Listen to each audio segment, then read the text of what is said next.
Shocking nga ito para sa maraming Pilipino. Muling nakalaya sa pamamagitan ng piyansa si dating Senador Antonio Trillanes, matapos ang ilang buwang pagkakakulong kaugnay ng mga kasong isinampa laban sa kanya.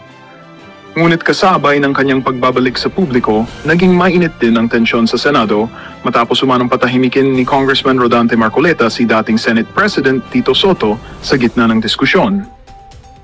Ayon sa ulat, ang issue ay umabot na sa Korte Suprema para sa pinal na hatol. Sa harap ng media, nagpasalamat si Trillanes sa kanyang mga taga-suporta at tiniyak na ipagpapatuloy niya ang laban para sa katotohanan. Samantala, sa kaparehong araw, naganap umano ang mainit na litan ng salita sa pagitan nina Marcoleta at Soto. Ayon sa mga nakasaksi, diretsahan umanong sinupalpal ni Marcoleta si Soto matapos nitong kwestiyonin ang ilang issue sa Senado. Dahil dito, napilitan ang ilang mambabatas na ipasa sa Supreme Court ang usapin para sa legal na desisyon. Patuloy na pinag-uusapan sa social media ang parehong mga pangyayari, ang muling paglaya ni Trillanes at ang tensyon sa pagitan ni Marcoleta at Soto. Samantala, inaasahan namang ilalabas ng Korte Suprema ang kanilang desisyon sa mga susunod na linggo na posibleng magbago ng ihip ng hangin sa larangan ng politika sa bansa.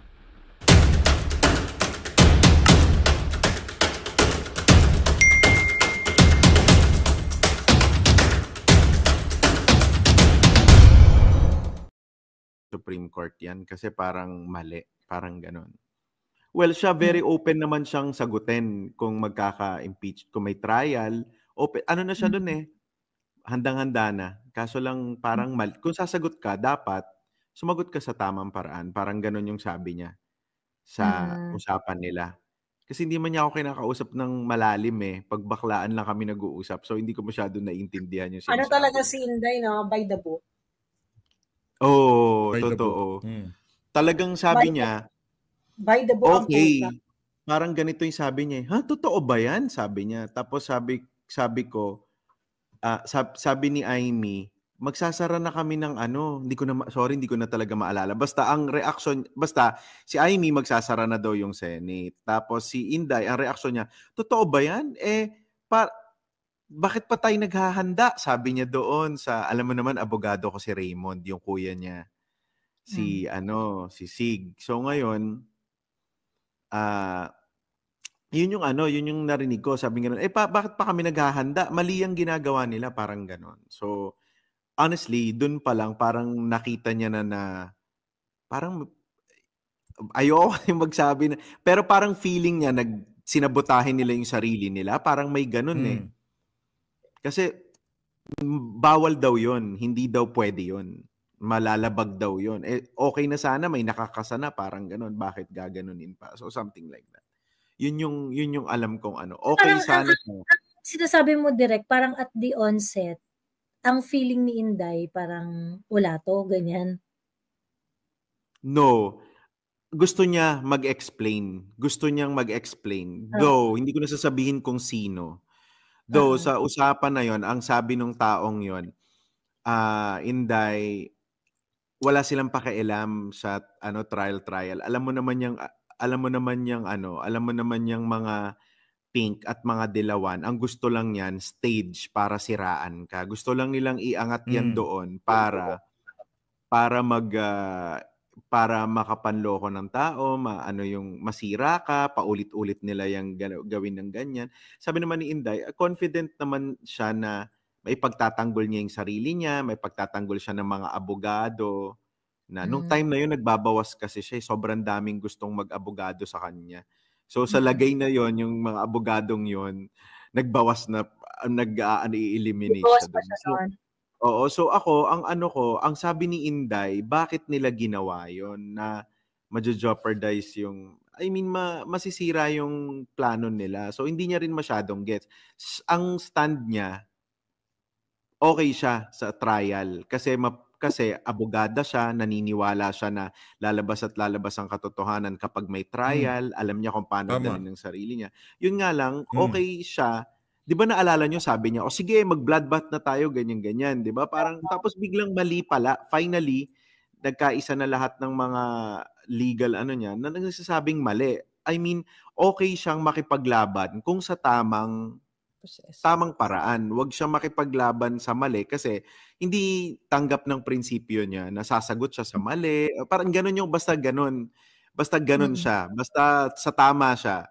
Okay siya makipagbakbakan kung okay. Parang that's how I recall those things. So, yung nagtatanong na ang galing nung nag-advise sa kanya, it was not advice. It was the Vice President's own wisdom who actually parang nag-initiate ng move na yon na i-ano sa Supreme Court. Kasi nakalimutan ko, abogada pala siya. No moment na yon, yun yung yun yung nagbukas sa akin. Oo nga no, sabi ko, tama. So ngayon, nung ganyan nga yung nangyari, chinat ko siya, sinabi ko, nung lumabas yung nung Supreme Court na tama pala VP, tama ka ganyan. Tapos ang reply niya sa akin yung emoji na naka-roll eyes kasi parang pinagdudahan ko daw yung yung pagiging Yung wisdom abogado. niya. Oo, sabi niya, di ka pala naniwala sa akin, sabi niya. Sabi ko, hindi ko naman naintindihan yan eh. Sabi ko, at saka ikaw ang sabi mo, gera na.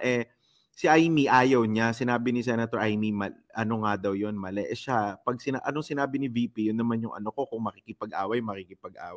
Kaso lang sabi niya, makipag-away tayo na hindi tayo mukhang tanga. Alam nga makipag-away tayo, mali naman yung pinapasukan natin. So tama si Sas, by the book talaga si VP. I know, yun yung medyo formal si VP sa ganyan, sa mga batas-batas, sa mga yun. So, ganun ang Nako, mabigat ho yan mga kababayan. Kaya para dun sa mga nagpaparatang na magnanakaw itong si Vice President Sara Duterte, dinispal ko niya yung mga confidential fund niya.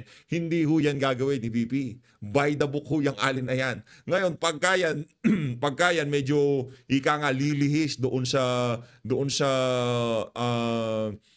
rules ng confidential fund o kung ano man yan. Kaya nga kahit hindi siya magpaliwanag, napakalaking kabalbalan ho yan. At talunin nyo na lang siya sa 2028. Ano pa yung impeachment na yan, di ba? Kahit hindi ho siya magpaliwanag, tayo ho dito 110%, 10,000% na yung CBP, lahat ng aligasyon, akusasyon, paratang sa kanya sa confidential fund, pawang kasinungalingan lamang. Siyempre, continuation ho tayo sa naging balagbagan kahapon. Diyan sa saganang mamamayan. Hindi pa tapos itong si Mr. Chocolate. Ganda ng damit niya, kulay chocolate no. O sige na, maraming salamat Ma'am Sas Rugando Sasot, dito kay Direk Darelia, pati dito kay Ma'am Joey DeBib. Mega love shoutout sa lahat. Maraming salamat Talaga naman Ito dito tayo kay si Trillanes nakapag-bail. Yan ang ba sinasabi natin? Nakapag-bail na itong si Trililing. Walang kwenta yung 18,000 na yan. Walang kwenta yung 18,000 na yan. Okay? Ito po. Kasi nagbigay ng reaction ng House Committee on Good Government. Sabi nila, yung House Committee on Good Government, ito po yung isa sa mga pagdinig doon sa Kamara ng Representante. Yung kanila pong committee nagsabi na ang Korte Suprema daw po yung nagdagdag ng mga parameters o steps na sumasaklaw sa eksklusibong prerogative ng Kamara. Dagdag daw Oo, na magsimula ng impeachment laban sa isang opisyal ng gobyerno. Sinasabi pa po na ang mga karagdagang rekisito ay nagpapahirap daw po sa Kamara na magsagawa ng impeachment sa mga susunod na panahon. Alam mo, kaya nga nagbigay ng guides Nakita ng Korte Suprema, kahit na meron na silang sariling tuntunin, sila mismo ayaw nilang sundin. So hindi ito bago? Hindi ito bago Nandun na sa rules. Sinabi lang naman halimbawa, kapag ikaw ay mag-exercise, halimbawa, nakalagay halimbawa, very basic.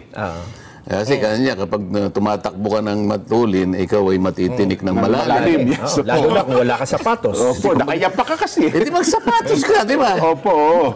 Tsaka huwag kang pupunta doon sa madawag na tatakbo ka lang, pupunta ka pa doon sa marami. Doon ka tumakbo sa maraming pusa. So guide lang yun Walang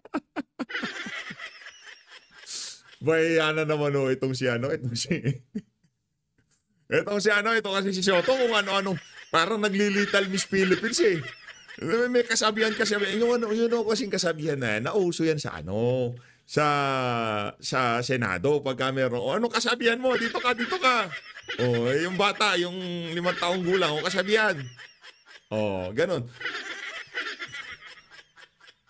Pambihira talaga. Tayo may kasabihan tayo dito sa PH Update. Makinig kayo Ang kasabihan natin dito, Makinig kayo kay Marcoleta. Hindi kayo maliligaw. Yan. Halimbawa, sinabi niyang magsapatos ka. Masama ba yun? Ay, hindi ho. Requirements na ngayon yan. Alam mo, ginaguide ka lang eh. Hindi ka niya binabawalang manakbo eh. Yeah. Iniingatan ka pa nga eh. O dahil nga wala nang, sabi ko nga sa'yo, wala nang maipuntos. Oho. Kung ano-ano na lang. Doon sa sinasabi na... Teka Box muna. populi, wala nang tayong box. Ito po, mamaya. Mamaya konti, oo. Doon sa sinasabi na... Teka muna. Yung dahil nga doon sa tumatakbo ng matuloy. Mainit ang ulo nitong si Senator Rodante Marcoleta. Mag-box na tayo!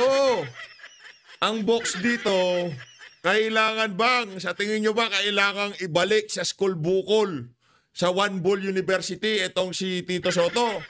Kung yes, ilagay nyo yes dyan sa comment section. Kung no, punta kayo doon sa page niya tapos murahin nyo siya. Ulan, di ba? Oo. Ang pinagmulan kasi noon, may motion for reconsideration eh. Oo. Hindi natin, dapat hintayin natin yung finality, Sen. May motion pa, nakapending eh. Ang kaya totoo, nga. pinasasagot pa nga ang Vice President eh. Oo nga, sinabi ko nga nung nagtatanong si Senadora Pia Cayetano, siguro napansin ninyo, pagka sinabi kasing this decision is immediately executory, alam mo sa isang abogadong nakakaintindi, didiretsuhin ko na, hindi ka inaalisan ng karapatan na mag-MR. Nasa sa'yo yun eh. Para bang, di ba, kung minsan, sige, park at your own risk. May gano'n eh. Hindi kita binabawalan Na pumarada dyan. pero bahala ka sa buhay mo. Kaya yung paghalimbawa ko kay Senador Pia Cayetano. Senator Pia, halimbawa ka ako May nanliligaw sa'yo. Talaga namang... Talaga bang... Yan yung tagpo na nakapaligid na sa likod niyo yung apat na masaya eh. Hindi mo talaga type. Oo. Ngayon dahil sa ayaw mo na lang na... Siguro ayaw mo nang maistorbo ka at sari, naiawa ka na rin. Wala rin naman siyang pag-asa.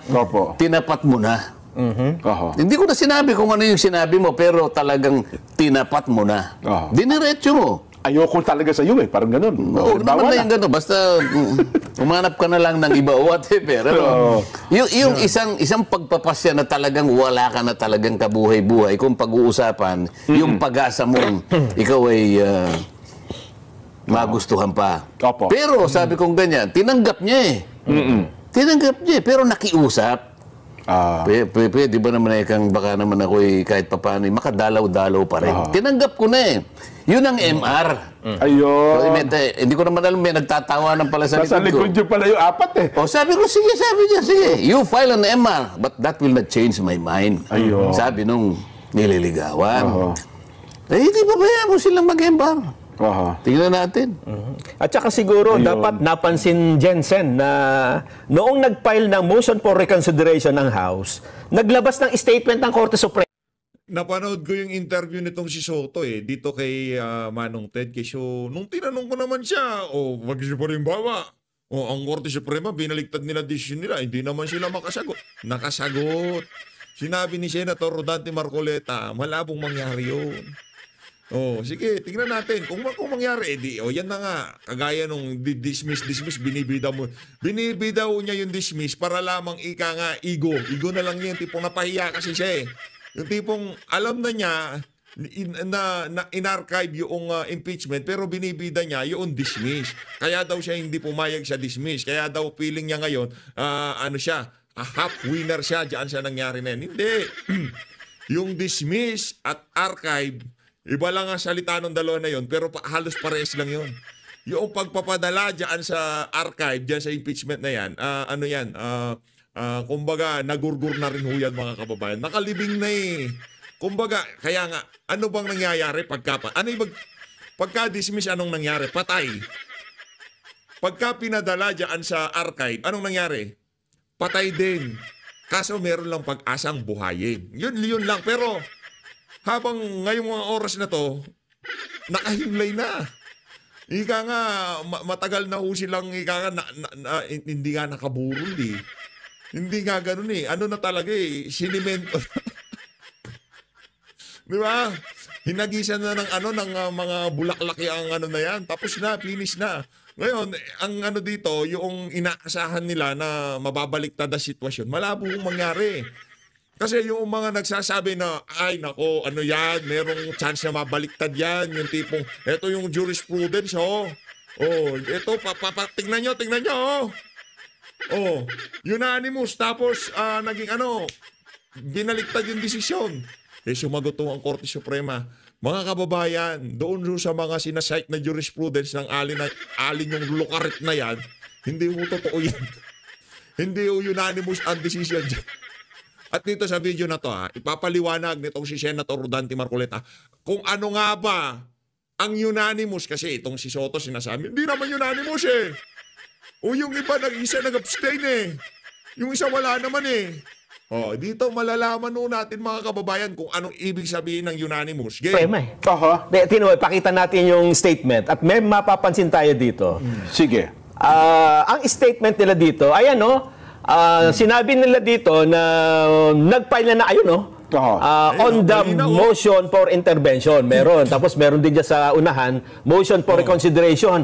Pero ang mapapansin mo dito, bagamat nire-recognize nila na may MR, ayan yung naka-box na pula. This decision is immediately executory. Kakaibang mga letra yan, Jen. Ano napansin mo? Bold letters siya. Ayan. Ang ibig sabihin yan, may emphasis. Kaya May kung emphasis. ano ikaw, Kung sa salitang kanto, merong ika nga diin. Di ba? Merong diin. O pagka meron kang kinikwento tapos papasok ka sa punchline, di ba? Yung punchline mo, yun kasi yung ano eh. Yun kasi yung ika nga kakarga dun sa lahat ng sinabi mo. Yung punchline mo eh.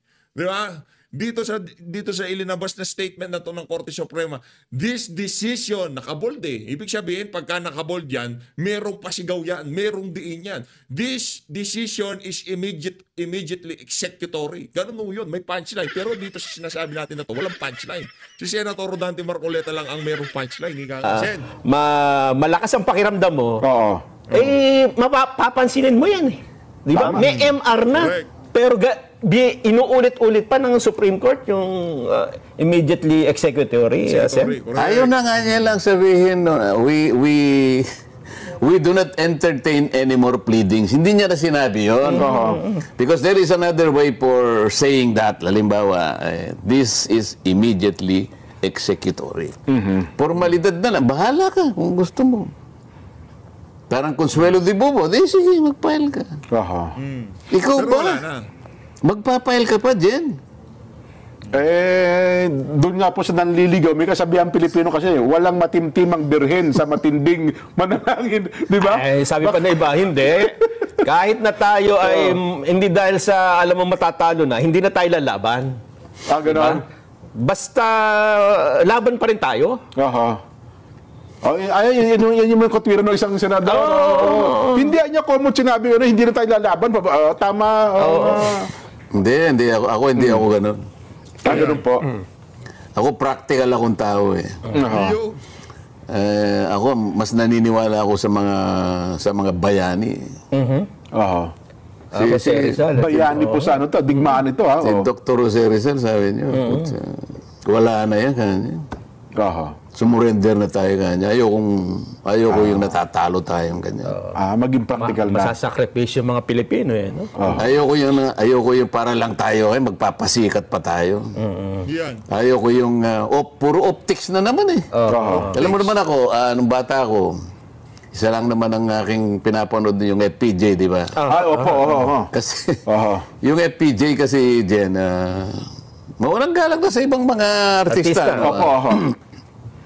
Yung FPJ kasi, tahimik yun eh. Walang optics yun eh. Di ba? At saka yun, lalong-lalo na yung mga naunang pelikula noon. Yung mga kaparehang babae, parang dekorasyon lang. Walang masamang tinapa ito. Para lang masabing may leading lady. Para lang siguro kasama talaga sa Ricardo ng Storya.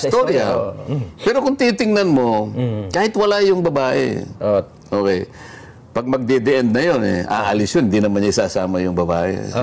Yung mga naunang mga pelikula. Siya ng kabayo. Ayoko ng optics eh. Siguro, na-influensya na ako sa ganun. Pag talo na, talo. Pero kung... Parang chess. mag-arti-arti ka pa. Nakita mo naman yung pag naglalaban kami ng chess ni... Suko kagad. Siya Maginoo, sports-minded. Isip-isipin mo, isang kabayo na lang, wala na. Yun ang gusto ko. Pero yung pipilit mong ilaban, kahit alam mong ikaw ay silong-silo na, ay, hindi ako ganun, Jet. Sayang oras di ba? Nako. Napanggit niyo yung pelikula ni FPJ. Napanood niyo ba yung pelikula ni Lito Lapid? Ba? Guerrero. Ayo. Cuadro de Alas. At saka, masaya kahapon, ha? Hindi, nung isang araw. Viral hindi ba yung Guerrero nasaan ka? Kaya yung Hieronimo. Yan, Ha? Isip-isipin mo. Ayos. Akalain mo nga nagkaroon ng Indian dito sa Pilipinas. Kung ano-anong pinag-uusapan natin, hindi mo dapat meron tayong box populi dito. Ito, sabi niya, dito daw po sa inilabas na archive ng Senado, sa isang statement po mula dyan sa Kamara, sabi nila, ang Pilipino daw po ang talo sa hakbang ng Senado na i-archive ang impeachment complaint laban daw po kay BP Sara dahil sila ay napagkaitan daw po na makita ang mga ebidensya at magkaroon daw po ng pananagutan ang matataas na opisyal ng gobyerno. Ayon po yan kay yun sa chairman nga po ng House Committee on Good Government and Public Accountability. Itong ating kaibigan, si Kong Sia Alonto Adjong, sabi niya mukhang... Talo ang Pilipino. Talo daw po ang Pilipino sapagkat in-archive ninyo. Hindi tuloy masasagot ni BP Inday Sara ang mga paratang sa kanya. Yan ang hirap pagka ganyan. Ang palaging iniisip, ang Pilipino. Kung ba iniisip nyo Pilipino, ipagpalagay na natin na gusto nating ituloy yan. Magkano ba yung involved na amount dyan? Ilang milyon? Parang 612 million, more or less. Palagay mo. Magkano yung ating ginugol sa baha?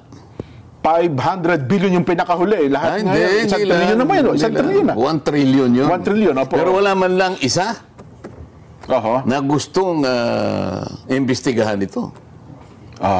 Nasaan ang katwiran dyan? Na akala mo talo ang Pilipino sa 600 million. Hindi talo sa 1 trillion. Talon-talo ho doon. Kasi sa 600 talo, hindi sa 1 trillion, talon-talo. Ang sinabi ko naman sa kanila, pag binasa po ninyo ang desisyon ng Korte Suprema, hindi po nila kayo sinasansala na mag-file ng isang matinong impeachment complaint. Tama. Yung isang impeachment complaint na dumaan sa pamamaraan ng inyong sariling tuntunin. Kaya nga ang aking paghahalimbawa, nagluto po ng kanin. Opo. Hilaw na hilaw po ilang lingwahe ginamit ko. Ano po yung hilaw ka ako sa Ilonggo? Lagdos. Sa Kapampangan. Sa Kapampangan. Magadto. Sa Ilocano. Marakusol. Yan. Sa Waray. Maratudtud yan. Bakit? Sabi, yung isang senadorang ngayon ay bagitong neophyte na congresswoman. Yun naman din. Akala yung magsalita na. Ito kanya, lokohan na talaga ito Ibang klaseng korte na ito Mas mabuti pa kanya na ipinail itong impeachment complaint kanya sa palengke. Dahil sa palengke, merong mga tinderong matitino. Sabi ko, sige nga, magtinda ka nga ng hilaw na kanin ka ako sa Nueva Ecija, kung may bibili. Magtinda ka nga ng magadto na kanin sa Tarlac, kung may bibili. Malabo yun. Magtinda ka ng lagdos na kanin sa Capiz o sa Aklan, kung may bibili. Ano sinasabi ng Korte Suprema? Magluto kayo ng tamang pagkakaluto. Huwag niyong ipilit na hilaw, pipilit niyong ipakain dito sa Senado, kahit naman sino Hindi po Hindi mo ko mapipilit na kumain ng hilaw Totoo po. Hirap na nga akong tao ako. Hirap na kumamamaya. Papakainin ba ako ng hilaw? Hindi ba nila maintindihan yun? Ba't nila ipipilit yung hilaw na pagkakaluto na impeachment complaint? 6 na buwan pa lang. Maghintay na kayo, 6 na buwan lang Gumawa kayo. Mag-initiate kayo. Yung walang kaduda-duda na dumaan sa patakaran ng ating tuntunin. Ayun. Para sa ganun, hindi ma-question. At saka tayo magharap-harap. Oo. Naghaharap din naman kami pagka nakagawa ng tunay na. May 6 months na lang eh. February 6. So, di saka natin makita ngayon kung, sige nga, ito harapan na ngayon ito. Yan, opo. Akala naman nila kasi mananalo sila pagka nagkaharap-harap. Yun kasi iniisip nila kagad eh. Oo. Lalo na yung mga bubulong. Nako. Yan ang hirap kasi. Akala mo naman itong si Joel Chua, pagka nag-umpisa ang impeachment, akala mo automatic panalo kagad sila. Akala nila masisiraan na nila si VP Sara pagka nakuha na nila ang entablado ng impeachment court.